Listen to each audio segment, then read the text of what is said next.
Baju latos terpelpekatos. Ya, itu adalah nama Italia saya. Dino.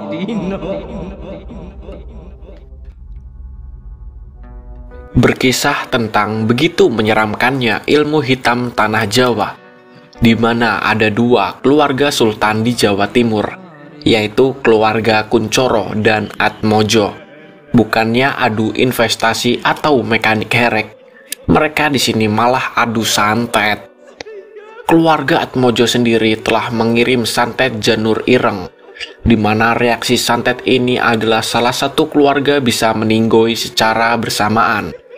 Di alam bawah sadar mereka menyakiti diri tanpa henti, sampai memutahkan getih 17 liter, berwarna layaknya oli fiction yang telat ganti 19 tahun. Sedangkan keluarga Kuncoro sendiri mengirim santet Sewu Dino, di mana santet ini menggunakan iblis Sengar Turi. Jika di salah satu keluarga terkena santet ini, iblis Sengar Turi akan merasukinya dan membantai seluruh keluarga. Dan jika dalam jangka 1000 hari, santet ini tidak dihentikan, maka garis keturunan keluarga akan musnah. Dan film ini akan berfokus pada keluarga Atmojo. Dan inilah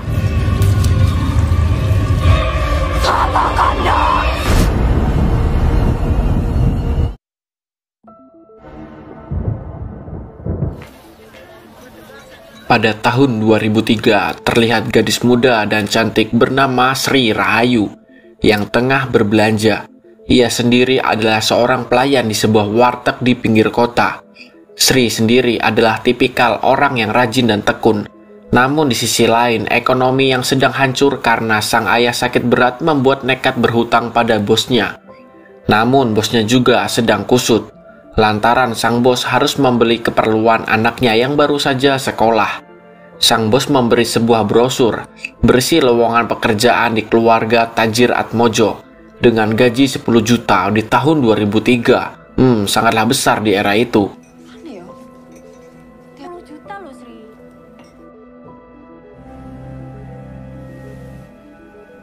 Sri pun langsung menuju ke alamat yang tertera. Ketika telah sampai, ia cukup kaget lantaran yang mendaftar sangatlah banyak. Ia pun mendengar obrolan salah satu pendaftar. Ia kecewa karena tidak lolos, padahal ia mempunyai titel pendidikan yang bagus. Mendengar hal itu, Sri pun pesimis. Ia pun memilih mundur. Sedangkan cuaca sendiri sedang berubah. Ia kehujanan ketika akan pergi. Saking derasnya itu hujan, ia pun tidak fokus bahwa ada mobil keluarga Atmojo yang akan masuk. Ia pun terjatuh dan dibawa ke dalam dan diobati salah satu pelayan di sana. Tak lama setelah diobati, Mbah Karso, kepala keluarga Atmojo, meminta Sri menemuinya. Baru saja masuk, Sri dibuat keheranan ketika Mbah Karso mengetahui bahwa wetonnya adalah Jumat Kliwon. Ia mengaku mengetahuinya lantaran mencium bau Wijoyo Kusumo dan gandrung di dalam tubuh Sri, di mana dalam kepercayaan orang Kejawen, Jumat Kliwon adalah spesial lantaran mempunyai aura bagus dan mampu menangkal segala bentuk bala. Mbah Karso memberi penawaran ia akan membayar pengobatan sang ayah sampai sembuh, jikalau Sri mau melayaninya dengan tulus dan setia. Sri sendiri terkejut melihat sosok Mbah Karso yang menyeramkan, di mana di tubuhnya banyak sekali luka yang sangatlah aneh. Kamu siap kerja untuk aku? Karena Sri telah menyetujuinya, Mbah Karso memotong ujung rambut Sri. Ia pun melakukan sebuah ritual pengikat, di mana jiwa mereka tergadai. Dan jikalau salah satu di antara mereka melanggar perjanjian di atas, maka mereka akan cilaka. Basuh aku dengan air ini. Mbak. Sri pun diantar pulang oleh Sugi, sopir keluarga Atmojo. Di dalam rumah, Sri memberitahu kabar mengenai pekerjaan yang ia pekerjaannya. Sebenarnya perasaan sang ayah tidak enak sejak awal Sri bekerja di tempat itu. Namun Sri tidak ada pilihan lain.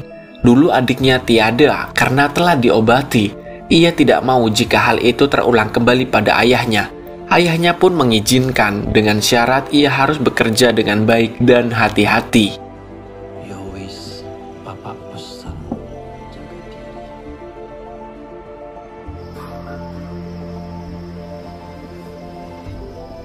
Di malam hari, Sri terbangun karena rintihan ayahnya. Ia pun mengecek keadaan beliau, dan begitu kagetnya melihat banyak getih merembes di selimut ayahnya. Dan ketika dibuka, ternyata separuh badan ayahnya telah tiada. Sang ayah pun melayang ke arahnya dan mencekiknya.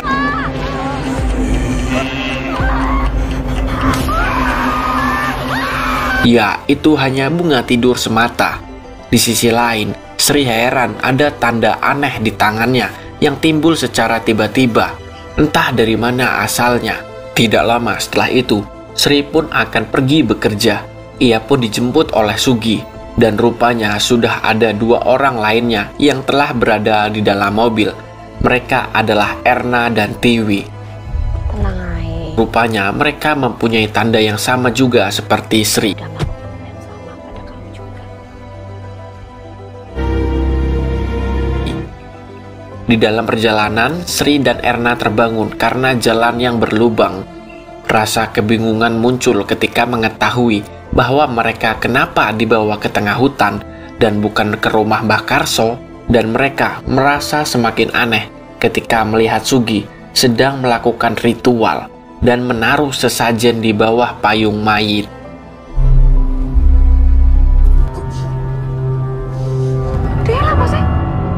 Tanpa banyak bicara, Sugi membawa mereka ke gubuk tua di tengah hutan. Mereka pun masuk. Di dalam, Sri dan Erna kepo akan tanggal yang diberi tanda angka. Dan di sini Tiwi memberitahukan bahwa pada hari yang ke-1000 tugas mereka telah selesai. Tak lama setelah itu datanglah Mbah Tamim, dukun keluarga Atmojo. Mbah Tamim memberi mereka sebuah jari, di mana jari ini telah dilakukan ritual dengan kembang 7 rupa dan diratus asap menyan, kayu manis dan asap barbeque. Kegunaan jarik ini adalah untuk membuat tenang orang yang akan mereka layani.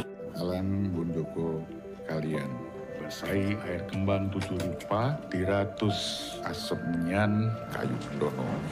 Mbah Tamim pun membawa mereka masuk ke ruangan yang terkunci. Kaget bukan kepalang, ternyata tugas mereka adalah melakukan ritual mandi sudo pada Dela, cucu Mbah Karso yang terkena santet Sewu Dino. Tugas mereka adalah membasuh tubuh Dela di kala senja dan harus selesai sebelum waktu maghrib, untuk membuat iblis bernama Sengar Turi di tubuh Dela menjadi lebih tenang. Tata cara mereka telah diarahkan oleh Mbah Karso lewat sebuah pita suara radio. Mbah Karso Atmojo Buhari basuh sedo iku untuk menenangkan Sengar Turi. Ritual ini dimulai senja tiba sebelum matahari terbenam. Tata cara pun dipraktekkan oleh Tiwi. Berawal dari meracik bunga sesuai urutan, lalu wajib mengikat kaki dan tangan bagian kiri. Dan jangan lupa bukalah keranda dan mulailah membasuh dari kaki, wajah, dan punggung. Namun,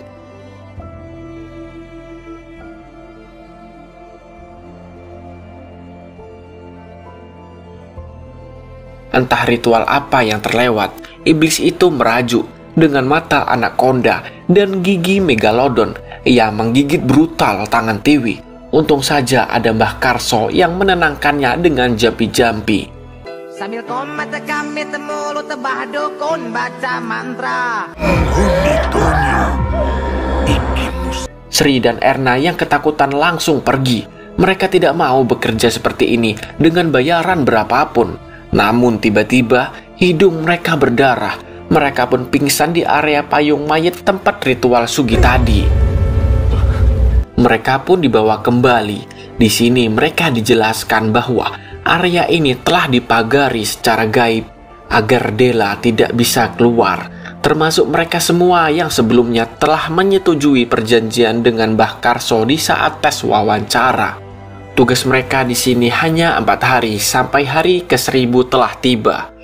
Setelah menyampaikan itu, Bukannya standby, Mbah Tamin yang seorang hyper malah ikut pulang dengan sugih dan lebih memilih bobo siantik dengan bojone. Sing tega nyandat Dela, sampai koyo ngono sapa?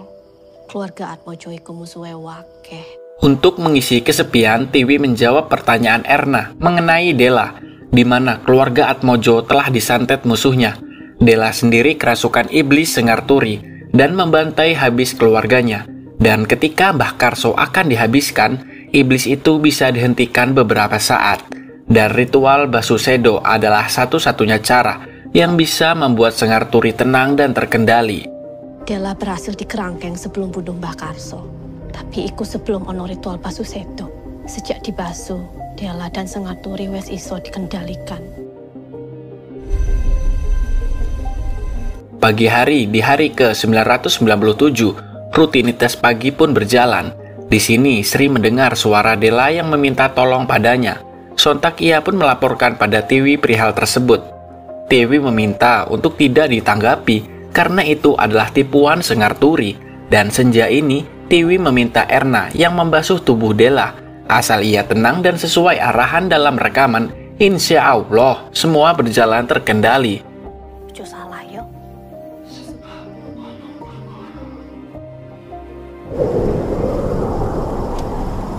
Singkatnya, malam pun tiba. Ritual Erna berjalan mulus adanya. Mereka pun tidur ditemani hujan yang begitu derasnya.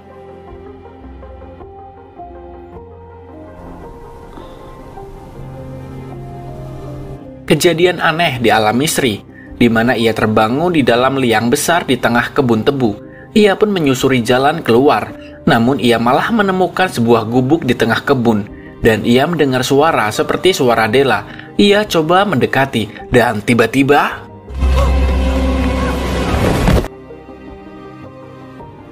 ya, Sri pun bermimpi buruk lagi. Namun anehnya ini serasa nyata. Terlihat pada kakinya yang kotor dan daun tebu yang entah dari mana ada di tangannya. Ia pun mengadukan itu pada Tiwi. Namun Tiwi hanya menganggap itu adalah pikiran yang terbawa mimpi. Iso ae kono artine. Ntar sore kamu yang basuh Dela yo. Dan senja di hari ke-998 pun tiba. Tiwi meminta sekarang untuk Sri yang gantian membasuh Dela. Singkatnya, Sri akan melakukan jatahnya. Baru masuk ia merasa heran, kenapa banyak bunga berhamburan. Ia pun berlagak cuek, dan ritual pun akan ia jalani. Namun anehnya, rasa takut malah serasa hilang. Sri dan Dela malah saling curhat layaknya teman biasa. Di mana Dela curhat akan hidupnya yang dahulu indah, namun sekarang ia hanya bisa mandi dan tidur saja. Sedangkan Sri curhat akan kisah sedih mendiang adiknya. Ketika curhat lebih dalam, tiba-tiba radio error dan seluruh dimar pun padam. Di kegelapan, sosok Sengarturi muncul dengan wajah aslinya. Ia pun akan menangkap Sri. Untung saja datanglah Tiwi yang mendengar teriakannya. Saya yo, tak dicari. Sumpah, Mbak, kasete iku aneh. Kembangnya kececer. Hah? Sri mencoba memberi penjelasan perihal bunga yang kececer dan radio yang kusut. Namun Tiwi tidak mempercayainya lantaran kemungkinan ini terjadi karena Sri salah melakukan tata cara. Iki lapo sih? Harinya, Sri kembali bermimpi di tempat yang sama. Kali ini ia mencoba lebih dekat mencari tahu apa yang ada di dalam gubuk. Namun ada pria misterius lagi yang datang. Dan kali ini pria itu mencoba mengkapak Dela. Maksud saya mencoba mengapak Sri. Sri pun kembali bangun dan yakin jikalau ini nyata. Terbukti terdapat rambut yang putus karena terkapak.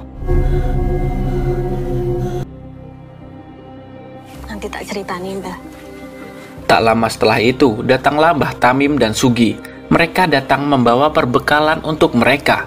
Di sini Mbah Tamim diberitahukan hal-hal yang telah terjadi oleh Tiwi.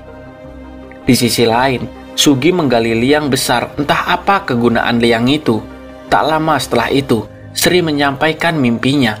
Mbah Tamim sangat serius mendengarnya. Namun kenapa responnya sama seperti Tiwi yang menganggap bahwa ini adalah bunga tidur? Mbah Tamim dan Sugi kembali pulang, namun di sini tanda tanya berhamburan, di mana Sugi membuat liang besar tanpa jelas untuk apa ini disiapkan. Pratekno ya Sri, ben gak salah lagi. Singkatnya, ritual hari ke-999 akan dilakukan.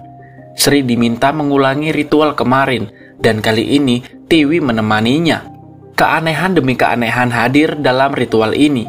Berawal radio yang kusut, dan ketika telah benar, sekarang gantian ember mereka yang bolong. Sri dengan gesit memompa air. Ia pun terburu-buru, dan makin panik ketika senja akan terbenam. Penonton juga dibuat heran, kenapa mereka tidak nyetok air saja? Karena senja makin akan tenggelam, Tiwi mencoba membantu Sri, dan Erna diminta menjaga Della ketika ia di belakang. Ketika air telah terkumpul, mereka pun berupaya cepat melakukan basuh sedo. Namun hal mengejutkan terjadi ketika ruangan telah berantakan, dan entah bagaimana ceritanya, Della telah terlepas dan membelakangi mereka di sudut ruangan.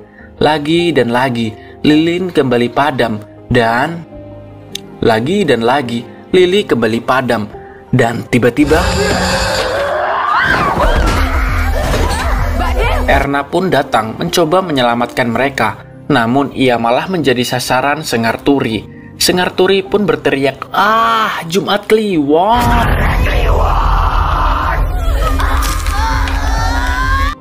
Ia pun ke arah Erna yang terpental, dan dengan cepat Sri meracik bunga dan menyiramkan pada Sengar Turi.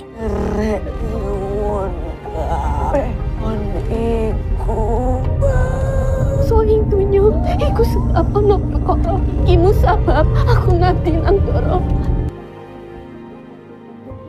Kamu tuh ngapain depan pintu? Malam hari itu dipenuhi rasa dredeg dan depresi.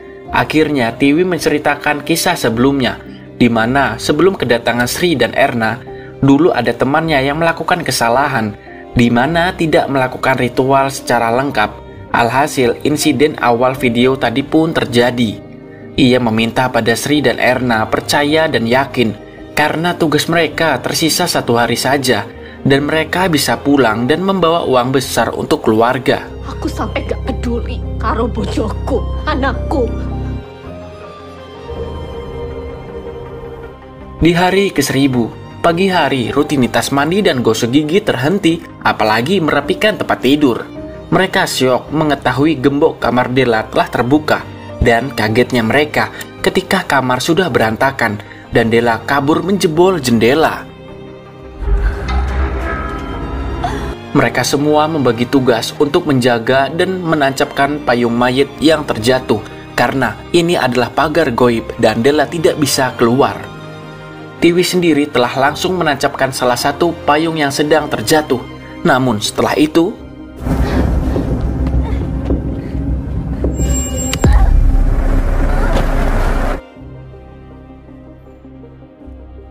di sisi lain, Sri juga bersusah payah menancapkan payung kedua. Tanpa ia sadari, Della berada di belakangnya dan perlahan makin mendekati. Dan setelah itu, untung saja Mbah Tamim datang dan menyiram dengan air bunga 7 rupa.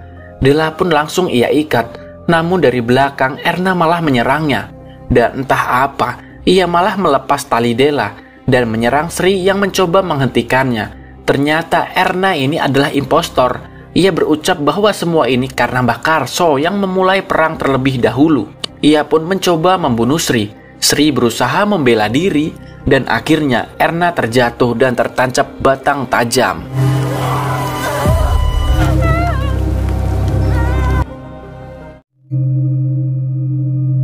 Sri sangat ketakutan dan merasa bersalah karena ia merasa telah menjadi pembunuh. Di sisi lain, Mbah Karso dan yang lainnya menenangkan Sri agar Sri tidak pergi, lantaran ia adalah satu-satunya orang yang bisa menyelamatkan Della. Terbukti dari sekian banyak korban yang menjaga Della, hanya Sri lah yang masuk ke zona Sukma, tempat di mana Sukma Della telah terkunci. Mau tak mau, Sri harus menyelesaikan ini semua sesuai perjanjian di awal. Sri diberi sebuah pisau bertuah untuk melawan pria misterius itu. Di sana. Sedangkan Tiwi, ia bertugas untuk melakukan Basusedo dan jangan sampai terputus sampai ritual selesai. Ritual penyelamatan Sukma dimulai. Dengan getih kerbau, Sukma Sri pun dimasukkan ke dalam dimensi gaib. Dengan rasa dredeg, Sri mencoba mendobrak pintu masuk. Di sisi lain, alangkah kurang teliti mereka. Kenapa air ritual bisa habis dan tidak ada stok sama sekali, padahal baru saja dimulai. Jelas, Sengarturi pun bangun dan menyerang Erna dan bersambung menyerang lainnya.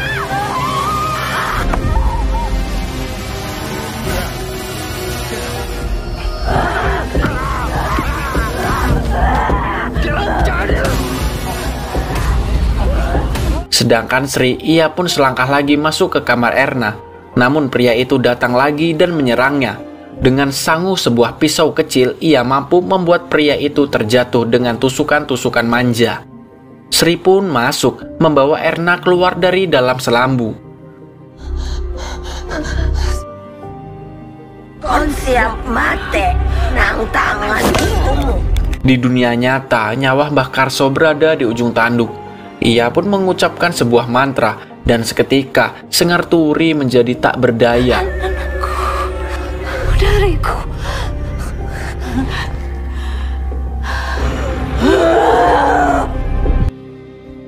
Sesaat setelah itu, Sengarturi merasakan bahwa santet Sewudino akan digagalkan. Ia pun pergi ke dimensi Sukma. Kurang ajar. Ia pun menyerang Sri yang akan berpindah dimensi. Sri berusaha meraih pusakanya, dan akhirnya beberapa kali tusukan membuat Sengarturi kesakitan dan akhirnya